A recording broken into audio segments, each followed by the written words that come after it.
عبدالله ابن مبارک رحمه الله بارک راځي، دا د امام ابو حنیفه صاحب یو شاګرد تیر سوی، لوی عالم د خپل وخت. و یو وخت کې دی په بغداد کې د بغداد ښار ته نږدې یو بل ښار و ریقه نومېده، دغه ریقه ښار ته وای دی راغی. په هغه وخت کې هارون رشید بادشاه و، خلیفه د مسلمانانو هارون رشید و. هارون رشید په بغداد کې د خپلې بیبي سره د بادشاهي په برج کې ناسته، نو یو اواز یې واورېد، یو شور یې واورېد، نو دی وای وډار شو، ګبراو شو چې داسې نه چې دښمن حمله نه یې کړې. نو خپل یو عسکر ته ورته ویل چې ورسه دې باندې لاړ شه، دا څه قصه ده چې د خلکو شور راځي، داسې شور ده او چغې دي، څه قصه ده؟ نو کله چې هغه لاړ دې باندې وکتل چې عبدالله ابن مبارک رحمه الله د ریقې ښار ته راننوتلی او خلک یې مخې ته استقبال ته ورغلي او ټول د نرای تکبیر او الله اکبر چغې وږي، نو د هغه شور ماشور دلته آواز راځي. او یو وخت کې وای عبدالله ابن مبارک وپرنچل، وی ویل الحمدلله، نو یو غټه مجمع مخې ته ورغلی و، یو ټول ویل یرحمک الله، د هغه آواز دوی واورېد دلته هارون رشید، نو ځکه وای وډار شو چې دا چغې د څه دي، دا شور د څه ده. نو په دومره لوی استقبال سره عبدالله ابن مبارک رحمه الله دې ښار ته ننوت. دا خالص وجه دا و چې د ده سره علم و، د علم په وجه د ده استقبال کېده. و یا د هارون رشید ښځې هارون رشید ته ورته ویل چې تم ځان ته بادشاه وایه، په نیمایي دنیا باندې دې تا بادشاهت ته او ته ډېر خوشحاله یې، اصلي د بادشاهت والا خو دغه دي، په کار دا ده چې دوی بادشاهان وای، ته د دوی استقبال ته وګوره، ته د دوی عزت ته وګوره، ته د دوی کرامت ته وګوره. دا خو ګوره په دنیا کې اعزاز او اکرام ده چې خلک یې کوي د عالم، او په آخرت کې به یې څنګه اعزاز وي.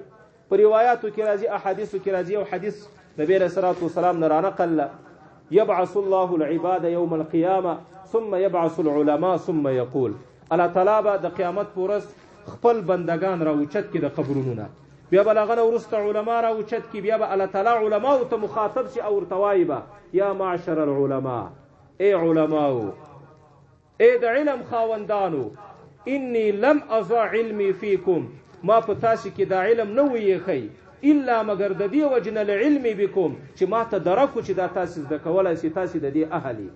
او بیا به دویمه خبره الله تعالی دا ورته وکړي و انی لم اضع علمی فیکم لاعذبکم، دا علم ما تاسو ته ای علماو د دې لپاره نه و درکړی چې تاسو ته عذاب درکم، د عذاب درکولو په خاطر مې په دنیا کې علم نه و درکړی.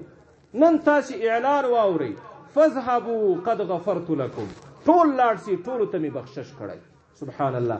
دا به د قیامت په ورځ الله تعالی د ټولو خلکو په مخ کې علماو ته اعلان کوي اذهبوا قد غفرت لكم. څومره لوی اعزاز، څومره لوی اکرام. ابراهیم علیه السلام ته وایي الله تعالی ورته ویل چې ای ابراهیم انی علیم احب کل علیم، زه په خپل علیم یم او هر علیم خوند راکوي، د هر علم والا سره محبت کوم. بعضې روایاتو کې راځي چې العالم امین الله فی الارض، عالم دا دی الله تعالی امین ده په ځمکه کې.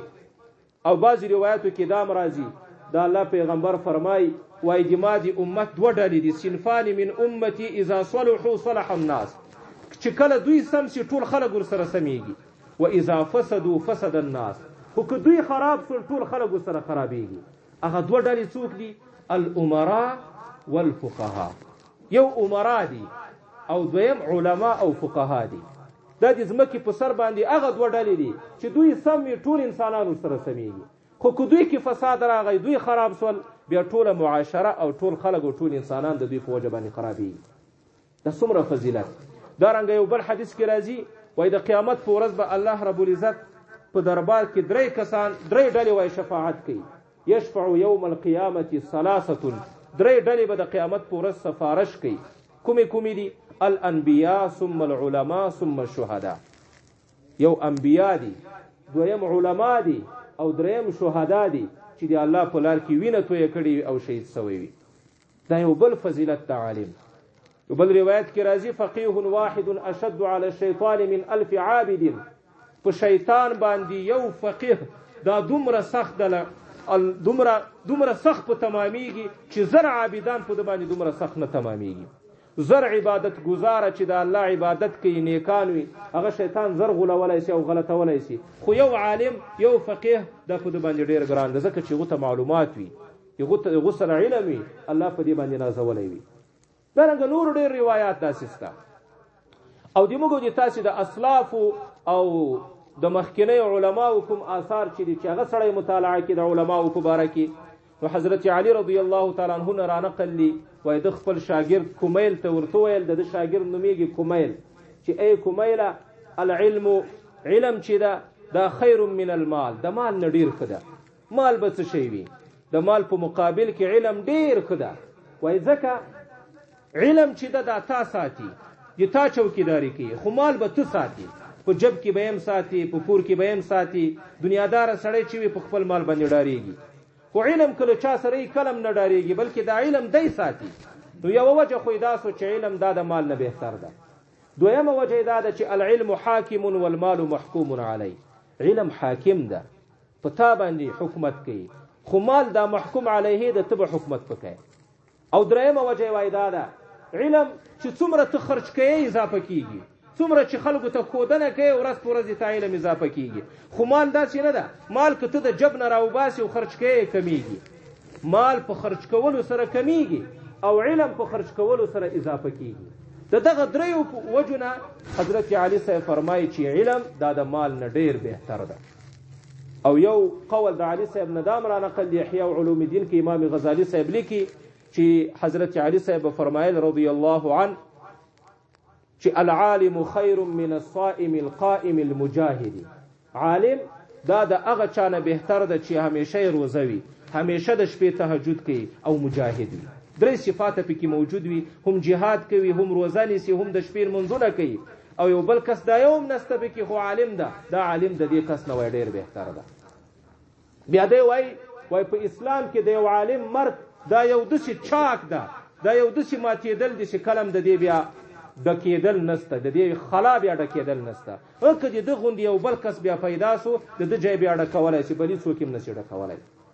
دارنګه ابوالاسود دویلي رحمه الله فرمای، عجیبه خبره کوي ابوالاسود صاحب، هغه وایي الملوک حکام علی الناس، بادشاهان چې دي دا په خلکو باندې حکومت کوي، خو علما چې دي والعلماء حکام علی الملوک، علما بیا په بادشاهانو بادشاهت کوي. د دنیا سلاطین او بادشاهان دا په خلکو بادشاهت کوي، خو په علماو یې نشي کولی. علما چې دي بیا په دوی باندې بادشاهت کوي، ځکه بادشاه چې د هغه عالم ته محتاج ده، هېڅوک هم د دې نه خالي نه. علم یو داسې فضیلت ده. دارنګه د عبدالله ابن عباس نه رانقل دي وایي حضرت سلیمان علیه السلام ته الله د درې شیانو اختیار ورکړ چې ای سلیمانه ای د ما پیغمبره، زه تا ته د درې شیانو اختیار در کوم، کوم یو غواړې ووایه، علم غواړې، مال غواړي او که بادشاهي غواړي. وای حضرت سلیمان علیه السلام په دې دریو کې علم غوره کړ چې علم غواړم یا الله. نو خدای پاک د دې علم په سبب سره دا دوه شیان نور ورکړه، هم مالم ورکړه او هم بادشاهي ورکړه. دارنګه عبدالله ابن مبارک رحمه الله ته یو ورځ یو چا وویل، وای من الناس، خلق څوک دي؟ هغه څوک دي چې هغو ته انسانان وویل سي، انسانان څوک دي؟ وای عبدالله ابن مبارک ورته ویل چې په انسانانو کې چې انسانان ورته وویل سي هغه العلماء، هغه علما دي. بیا وای پوښتنه ځینې وکړه، من الملوک، بادشاهان څوک دي چې سم بادشاهان وي، په حقیقي معنا کې بادشاه وي؟ عبدالله ابن مبارک ورته ویل الزهاد، چې هغه زاهدان وي، د الله نه ډارېږي، دا په حقیقت کې بادشاه ده. نور که بادشاهي کوي خو چې زاهد وي د الله نه ډارېږي، بس دا بادشاه ده. او درېمه پوښتنه یې ځینې وکړه، من السفله، کمزوري خلک څوک دي، بیکاره خلک څوک دي؟ عبدالله ابن مبارک رحمه الله جواب کې وویل کمزوري خلک هغه دي الذین یأکلون الدنیا بالدین، چې دنیا دا په دین سره خوري، دین خرڅوي خو دنیا ګټي. دا هغه په انسانانو کې سفله او کمزوري او بیکاره خلک دي. دارنګه حسن بصری رحمه الله نه رانقل دي، مشهور تابعی ده، وایي د قیامت په ورځ به الله رب العزت د علماو د رنګ نه کوم کتابونه چې لیکل سوي سیاهي، دا سیاهي به راواخلي او بل طرف ته به د شهداو وینه راواخلي، دا دواړه به په تله کې سره واچي. دا د علماو دا لیکل سوي سیاهي دا به درنه سي د شهداو په وینو باندې. سبحان الله، څومره فضیلت. دا حسن بصری صاحب وایي. عبدالله بن مسعود رضی الله عنه فرمایي، و ای انسان تعلم، علم زده کا، د ځان عالم جوړ که مخکې د دې نه چې علم اوچت سي. او د علم اوچتېدل وایي څه دي؟ د علم اوچتېدل موت رواته، چې د دې راویان وفات سي. بیا عبدالله بن مسعود فرمایي، وایي زه قسم خورم چې هغه کسان چې د الله په لار کې شهیدان سوي دي هغه به د قیامت په ورځ دا غواړي چې کاش کې موږ اوس علما راجګ وای چې کله د علماو عزت دوی هلته وویني د علماو کرامت وویني. بیا دی مبارک فرمای و یو څوک هم د مور د خېټې نه عالم نه ده پیدا سوی. علم چې زده کېږي بتعلم، په تعلم سره زده کېږي. یو عالم ته به کېنې مدرسه کې به داخله اخلي بیا ته یو شی زده کولی شي. عبدالله ابن عباس رئیس المفسرین دا ګوره د علماو اقوال دي د علم په باره کې. عبدالله ابن عباس رضی الله عنه فرمای وای مذاکرة ساعة خیر من احیاء لیلة. ټوله شپه یو کس په ویښه باندې تیروي، نفلونه کوي، تلاوت کوي، خو یو طالب العلم د یو ساعت مذاکره کوي د خپل ملګري سره د علم کتاب ګوري تکرار کوي، نو دا یو ساعت مذاکره چې دا ډیره بهتره ده د دې ټول شپې د ژوندي کولو نه او په ویښه تیرولو نه. دا عبدالله ابن عباس رضی الله عنه فرمایي. نو د علماو اقوال هم د دې په باره کې ډیر زیات دي. بله خبره دا چې موږ او تاسې ته څه پکار ده؟ عامو مؤمنانو ته پکار دا ده چې د علماو ملاتړ وکړي، د علماو حمایت وکړي او د علماو سره ملګرتیا اختیار کړي. په روایاتو کې راځي نبی علیه الصلاة والسلام فرمایي کن عالما او متعلما او مستمعا او محبا. یا خو عالم سه، که عالم نشي کېدلی متعلم سه، که دام نشي کېدلی مستمع سه، خبره خو یې واوره ورته کښېنه، که دام نشي کېدلی محبا محبت ورسره کوه، مینه ورسره کوه. خو ولا تکن الخامسه، پنځم مه کېږه چې نه عالم یې نه متعلم یې نه خبره اورې نه مینه ورسره کوې. پنځم مه کېږه، که پنځم سوی فتهلک هلاک بسي، برباد بسي. علامه ابن عبدالبر بسته یو کتاب د علم د فضیلت په باره کې لیکلی. هغه وایي چې د دې هلاکت نه څوک مراد دي او څه شی مراد دي؟ د دې هلاکت نه مراد بغض کول د علماو سره، د علماو سره د دښمني راخیستې وي، د علماو سره حسد کوي، کینه کوي، بغض کوي. که دا کار دی وکړه فتهلک، بیا به ته هلاک سي، ته به برباد سي، په دنیا کې به هم ذلیله او په آخرت کې به هم رسوایه.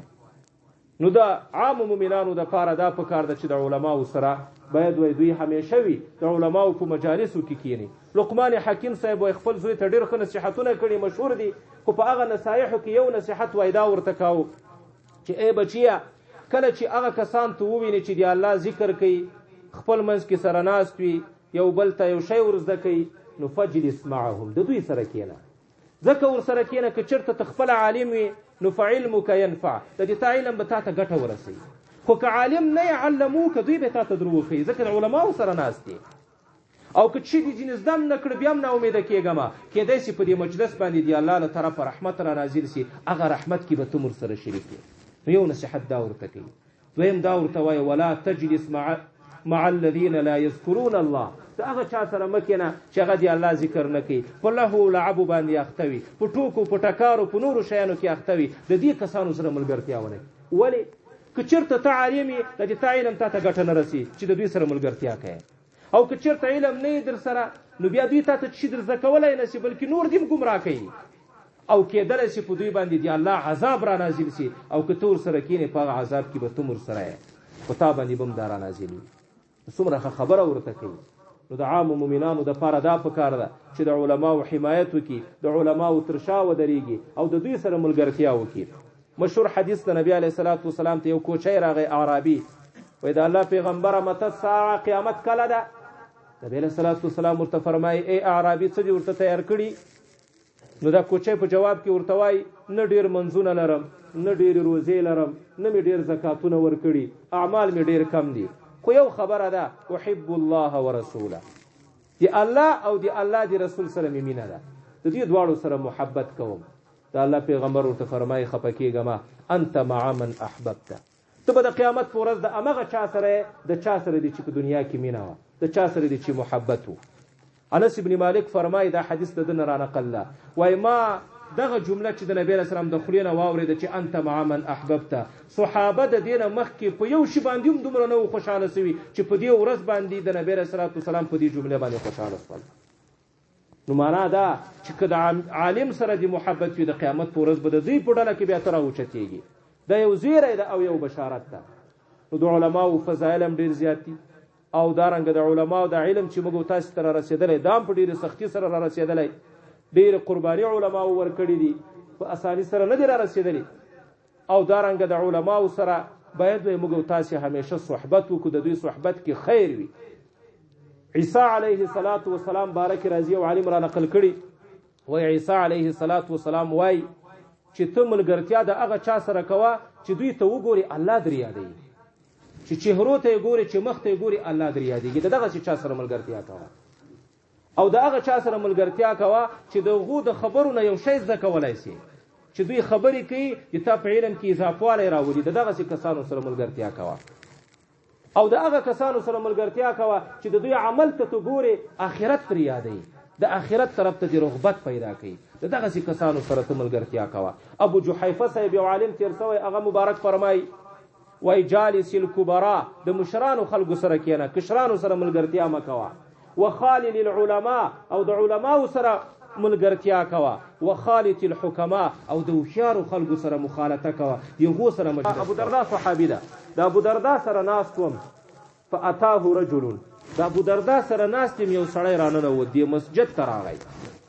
فقال، دې سړي وویل یا ابا الدردا، ای ابو دردا، اتیتک من المدینة مدینة رسول الله صلی الله علیه وسلم، زه تا ته د یو ښار نه راغلی یم، او هغه ښار د نبي علیه السلام ښار ده. ان د مدینې منورې نه دمشق ته تا ته د راغلی یم، او د څه دپاره راغلی یم؟ لحدیث بلغني انک تحدث به عن النبي صلی الله علیه وسلم، صرف د یو حدیث په خاطر باندې زه تا ته راغلی یم چې ما ته دا خبره را رسېدلې چې هغه حدیث له تا سره د له بل صحابي سره نه ده. دومره اوږد سفر مې کړی، ان د مدینې منورې نه دمشق ته راغلی یم، او دلته په جومات کې مې ته پیدا کړې. حضرت ابو دردا رضی الله تعالی عنه دغه سړي ته اوس معلوموي چې د ده کې اخلاص ته که نه، علم اخلاص غواړي، علم دې چې کړی وي خالص د الله د رضا په خاطر به دې کړی وي. ابو دردا څه ورته فرمایي؟ فما جاء بک تجارة، ته خو به ته تجارت ته وجې نه یې راغلی، د کاروبار په خاطر خو به دلته نه یې راغلی؟ قال لا، دې سړي ورته ویل نه نه. بیا بله پوښتنه ځینې کوي، ولا جاء بک غیره، د بل مقصد په خاطر خو به دمشق ته نه یې راغلی؟ قال لا، د بیا ورته ویل نه، خالص د دغه حدیث د زده کولو په خاطر تا ته راغلی یم، نه مې مقصد تجارت ته، نه مې مقصد دکانداري ده، نه مې مقصد بل یو شی دی، خالص د دې دپاره راغلی یم چې د تا نه دا حدیث زده کړم. کله چې حضرت ابو دردا ته د دې سړي اخلاص معلوم سو چې دا خالص د الله د رضا په خاطر دومره اوږد سفر یې کړی، او د ما پسې راغلی یو حدیث را نه زده کوي، نو حضرت ابو دردا رضی الله تعالی عنه هغه حدیث ورته وایي، او هغه داسې حدیث دی چې په هغه کې د علماو عجیب فضایل ذکر شوي. حضرت ابو دردا ورته وایي فإني سمعت رسول الله صلی الله علیه وسلم یقول، ما د الله د پیغمبر نه اورېدلي چې د مبارک به فرمایل من سلك طريقا يلتمس فيه علما سهل الله له طريقا الى الجنه. سبحان الله. څوک چې هغه لاره اختیار کړي چې په هغه لاره کې د علم حاصلوي، طالب العلم او علم زده کوي، سهل الله له طريقا الى الجنه، الله به دته د جنت لاره اسانه کړي.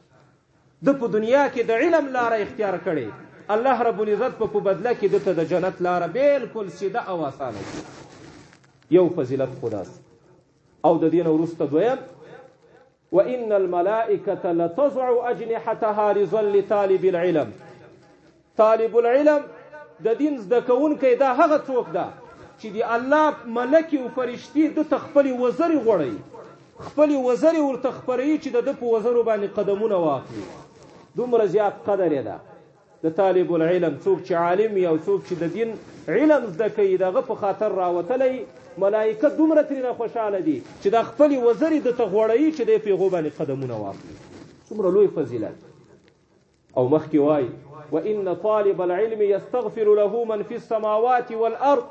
څوک چې طلب کوونکی د علم وي، په ځمکه او په اسمانونو کې څومره انسانان، څومره مخلوقات چې دي، دا ټول د ده دپاره دعا د مغفرت کوي.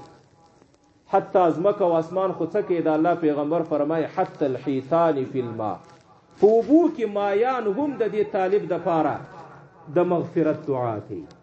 په اوبو کې مایان چې کوم څومره مایان چې دي، دا ټول د دپاره دعا غواړي چې الله مغفرت ورته وکړي، تا د دین په خاطر یې بستره تړلې او راوتلی ده. دومره لوی فضیلت. او مخکې فرمای وان فضل العالم على العابد كفضل القمر على سائر الكواكب. د عالم فضیلت په یو عابد باندې چې عبادت گزار وي، عالم نه وي، نیک سړی وي، دومره فضیلت ته لکه څنګه چې د سپوږمۍ فضیلت ته په نورو ټولو ستورو باندې. سپوږمۍ څومره زیاته رڼا کوي، د سپوږمۍ فضیلت او د ستورو دواړو تر مابین ډېر فرق ده. نو عالم داسې ده لکه سپوږمۍ او عابد داسې ده لکه ستوری، دومره زیات فرق ده د دوی دواړو تر مابین. بیا د الله پیغمبر وایو فرمایل ان العلماء ورثة الانبیاء، علما چې دي دا د انبیا وارثین دي. انبیا د نبی علیه الصلاة والسلام نه وروسته بل نبی نه راځي. د موږ د تاسې پیغمبر خاتم النبیین و اخرنی پیغمبر و، دا د موږ د تاسې عقیده ده. خو د ده نه وروسته دا کوم علما چې دي تر قیامته پورې دا ټول د دې نبی علیه الصلاة والسلام او د نورو انبیاو وارثان دي. خو موږ تاسې په دنیا کې وینو چې یو سړی مړ کېږي او په میراث کې زمنو ته چې کوم شی پاتې کېږي هغه به یا جایداد وي، یا به مال وي، یا به دولت وي، یا به موټرې وي، یا به بنګلې وي، دا شی پیدا کېږي ورته پاتې کېږي. خو نبی علیه الصلاة والسلام خدای څه نه درلودل. نبی علیه الصلاة والسلام چې علماو ته په میراث کې کوم شی چې پرېښی هغه خپله ذکر کړی، وانما ورثوا العلم. ځکه نبی علیه الصلاة والسلام علماو ته په میراث کې علم ورکړی، نه مال ورکړی، نه دولت ورکړی، نه جایداد ورکړی، دا علم په میراث کې ورته پرېښی. حضرت ابو هریره رضی الله تعالی عنه بارک راځي، و یو وخت کې دی بازار ته ننوت. بازار کې خلک ګوري چې خلک په اخیستلو خرڅولو واخته دي، وای اعلان یې وکړ چې ای خلکو راسئ د نبی علیه الصلاة والسلام جومات ته هلته میراث تقسیمیږي، د الله د پیغمبر د محمد رسول الله میراث تقسیمیږي، تاسې دلته په بازار کې ټول مشغوله یي. خلک ټول روان شو د مسجد طرف ته، د جومات طرف ته. هلته چې ګوري نه میراث ته نه مال ته هېڅ شی هم نشته، خو یو څه ډله ناسته د یو څو کسان ناست یذکرون الله ویقرؤون القرآن، د الله ذکر کوي، د قرآن عظیم الشان تلاوت کوي.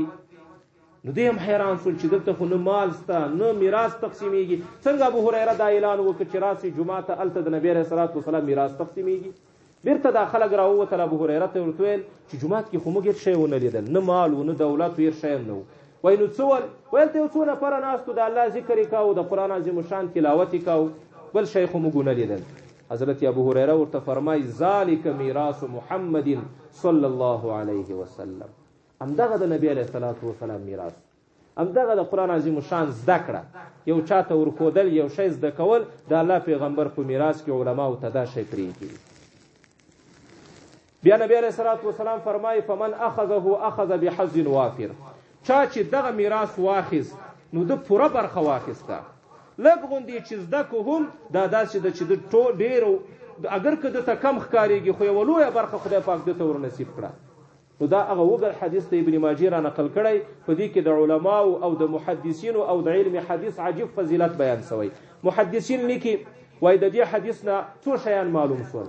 یو خدا خبره ترېنه معلومه شوه چې د علم دپاره اخلاص شرط ده.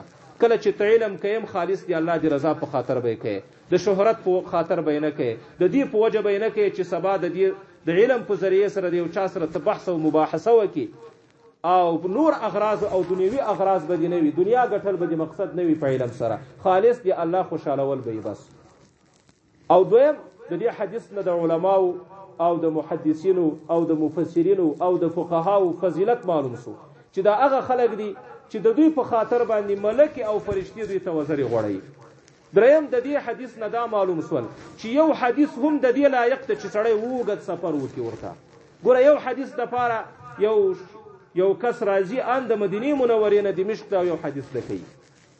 زموږ د تاسو علما هم داسې اوږده سفرونه به یې کول. دا دین دومره اسانه موږ ته نه ده رارسېدلی. حضرت جابر رضی الله تعالی عنه بارک راځي د یو حدیث د زده کولو په خاطر یو میاشت سفر وکړه. هغه وخت کې به سفرونه په پکو کېدل، یوه میاشت مکمل سفر وکړه صرف یو حدیث زده کاوه، دومره سختي به په ځان باندې تېروله. یو بل عالم تیر سوی ابو حاتم رازی نومیږي، مشهور عالم ده. هغه وایي ما د علم دپاره کوم مزل چې کړی ما خپله وایي شمارلی ده 9,000 میله دومره مزل وایي ما کړی ده صرف د دې په خاطر چې ما علم زده کاوه 9,000 میله. او د دې نه وروسته مې بیا وایي دا شمیر پرېښود، ستړی سوم چې تر کله به یې شمارې. علماو دومره سختي تېرې کړي دي. امام مالک رحمه الله مشهور امام ده، د ده باره کې راځي چې د کله علم زده کاوه نو د ده سره پیسې نه وي چې تللی وای یو جي کې اړولی وای او سفر یې کړی وای، نو دی وایي مجبوره سو د خپل وطاق او د خپل کور چې کوم لرګي و دا راکوز کړل، هغه یې خرڅ کړل او په هغه پیسو باندې بیا دی علم ته لاړه. دا چې قرباني خلکو ورکړي دي. د امام بخاري رحمه الله بارک راځي چې امام بخاري رحمه الله علامه ابن کثیر لیکي په یوه شپه کې وایي ما د بارک راځي چې 100 وارې به د خپل بسترې نه اوچتېده او بېلته به ویده کېده، خالص د علم د زده کولو په خاطر دومره فکرمند و. خو به نه ول هغه خلکو سره د دومره سختي او دومره سخت حالات یې برداشت کړي دي او بیا د علم موتا ته را رسولی. او دارنګه نبی علیه الصلاة والسلام مبارک فرمایي دویم حدیث من یرید الله به خیرا یفقهه فی الدین، الله تعالی چاته چې اراده دي خیر وکړي په دین کې پوهه ورکړي. څوک هم چې عالم وي فقیه وي په دین کې پوهه لري نو دا دې پوه شي په دې باندې چې الله تعالی ماته د خیر اراده کړي. دا د نبی علیه الصلاة والسلام په ژبه باندې دغه عالم او فقیه او مفسر او دغه مفتی او دغه محدث ته زیری ده. من یرید الله به خیرا یفقهه فی الدین. بیا مخکې وایي و انما انا قاسم، دما کار دا ده چې زه تقسیم کوونکی یم، زه ورکوونکی نه یم. او ورکوونکی څوک ده؟ والله یعطي، الله رب العزت علم ورکوي یو چاته چې وغواړي. دا هم د علم د فضیلت په باره کې یو بل حدیث. او د علم دا یو داسې یو سرمایه ده الله رب العزت چې چاته ورکړي په دنیا کې